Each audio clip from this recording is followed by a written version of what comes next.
Zoe. Today's video, I'd love to show you guys this nice book I read in this quarantine times. It changed my life. This book is about self-love, self-care, and self-improvement. So let's get started.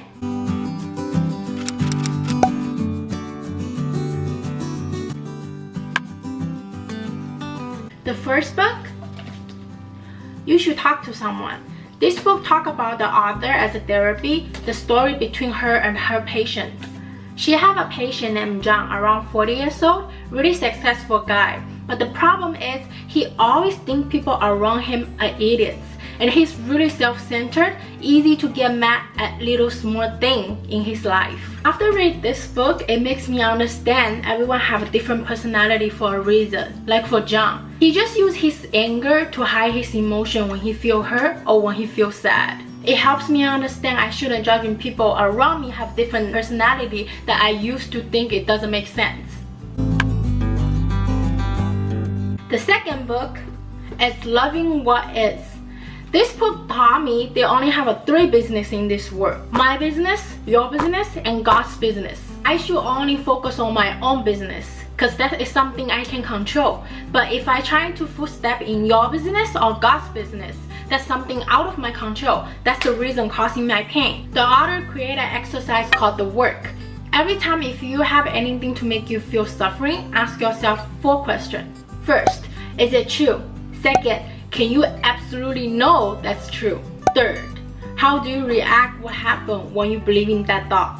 Fourth, who will you be without that thought? For instance, couples always argue by small little things. Boyfriend always tosses dirty clothes on the floor instead of put in the laundry, and the girlfriend always get mad by that. Then ask yourself the 4 questions. Is it true the boyfriend have to put the dirty clothes in the laundry? If the answer is yes, then go to the second question. Can you absolutely know that's true? If the answer is still yes, then go to the third question. How do you react when you put that thought in your mind? You get mad, you get frustrated, and then you guys start argue. And then it's the time to ask yourself the 4th question. Who would you be without that thought? You could be a happier person. You could just pick up the dirty clothes put in your laundry and everyone having a peaceful day. This book helps me understand I should focus on my own business, like God and other people to worry about those things out of my control, which is their business. In life, much of stress comes from that we mentally live out of our own business. The third book, I highly recommend You Are a Badass.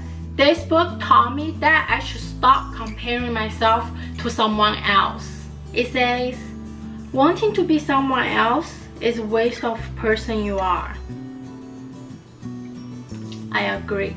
We are unique in this world. We all should be appreciated how special we are. And also, this book taught me I should stop victimizing myself. We all like to blame other people about our own unfortunate. But we always forget everything happened to us is all our own choice. For instance, you sacrifice a lot for someone you love so much, and then you didn't get the response that you expected. Then it's time that you start blaming that person. How come I sacrificed a lot for you, but you didn't give me the response I want? Then you start victimizing yourself that person hurts you. But honey, it's all your own choice. No one forced you to do anything. If you're willing to do it, then don't see yourself as a victim when you didn't get the payback you want. Even after all this time, the sun never says to the earth, you own me. The 4th book is The 13 Things Mentally Strong People Don't Do. This book basically talks about 3 things that help for human mental health growing. First, improve ability to regulate emotions. Second, manage the thought. And the third, to have a positive manner. Total 13 chapters. Every end of the chapter, they have a list to show you what's helpful, what's not helpful for self-growing. This book actually makes me start enjoying the time when I'm alone. It makes me understand how important to find the inner peace. We are living in a busy world. It's actually really for us to have time for ourselves. Nowadays, some people even afraid of to stay by themselves because we all get used to the people around us. Sometimes when we're having a long time, we don't even know what to do. I actually stopped meditating after I read this book because it just makes me understand that how important to find my inner peace. Find your inner peace helps your mental health, stay calm, and sleep better. The fifth book is The 4 Agreement. It's talk about there's 4 rules we all should live by our lives. First, be impeccable with your word. Second, do not take anything personal. Third, don't make any assumptions. The fourth, always do your best. Let's talk about don't take anything personal, because we all make that mistake. For instance, you ask one of your girlfriend go out eat for dinner, and then she reply you, oh, I'm busy, I don't have a time. And then ends up you find out that she go out with someone that you don't like. And then you start taking it personal when she lied to you. And it also might be will lead to do not make assumptions, because you might think about that she might be don't want to be your friend no more. But the fact is, before you ask her, she already have plans with that person. She didn't tell you because she knows that you don't like that person and she don't want you to be mad. But the thing is, you don't like that person doesn't mean she can be friends with that person. Taking things personal and make assumption will only make you suffer for nothing. This book is talk about the public victory and the private victory. In this book, the author went to a school, did an exercise. He brought into a classroom a stack of large cards. Half of the cards have an image of a young lady, and another half of the cards have an image of an old lady. And then he passed them out in the class. Half of the class that he passed down the young woman's image, and the another half of the class he passed down the old lady's image. And then he started asking students what they see. Some of the students say they see a young lady image, but some of the students say they see an old lady's image. And then the arguments went back and forth. None of them were wrong, they just look at the different pictures. It taught me that we always believe what we see in front of us, but there are always another point of view that people see it different. It's nothing about who's right, who's wrong. It's just all about we all see a different point of view. The 7th book is The Subtle of Not Give Up. This book is actually one of my friends lended to me. I haven't had a chance to give her back because the quality. When I first got this book, I thought this book is just talk about don't care about anything at all.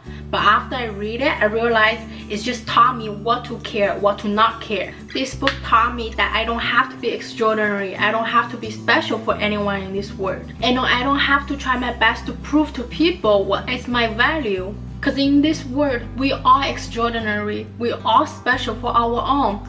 And we all have our own value. It doesn't matter if people see it or not. Everything we want to do, everything we want to prove, it should be for our own, not for showing anyone else. We don't need anyone's agreement to be who we are.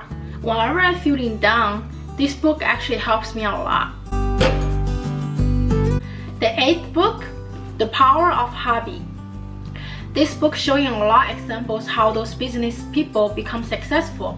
It makes me understand that everything we want to do is just hard at the beginning. We should constantly keep doing that, make it become our hobby. And then when you get used to it, you won't be as hard as you thought.